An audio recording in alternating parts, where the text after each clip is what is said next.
পৰ্যবেক্ষক নাড্ডাজী আহি পালে আৰু আমি সকলোৱে নাড্ডাজী আৰু চাইনিজীক আমি ইয়াতে সম্বৰ্ধনা শুভেচ্ছা জনালোঁ। আৰু অহাকাইলৈ আমাৰ বিধায়িনী দলৰ বৈঠক আছে।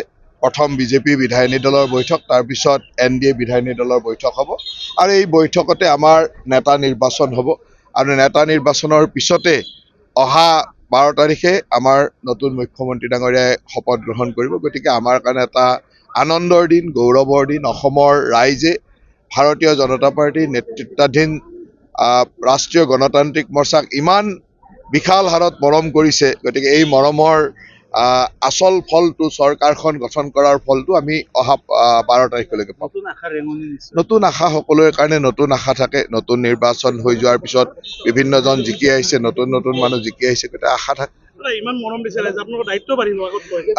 সদায় যেতিয়া ৰাইজে বেছি মৰম দিয়ে তেতিয়া আমি অধিক বিনম্ৰ হ'ব লাগে, অধিক ৰাইজৰ কাৰণে কাম কৰিবলৈ দায়বদ্ধ হ'ব লাগে, দায়িত্ব বৃদ্ধি হয়। আৰু সেইকাৰণে মই ভাবোঁ যে এইবাৰৰ মৰমে আমাক বহুত বেছি দায়িত্বশীল কৰিব আৰু দায়িত্ব বঢ়াই দিলে। নিশ্চয়কৈ ৰাইজৰ যিমান মৰম বেছি দিছে মানে ৰাইজে আমাৰ পৰা বহুত কিবা কিবি বিচাৰিছে, আশা কৰিছে আৰু সেই আশাবিলাক আমি পালন কৰিব লাগিব।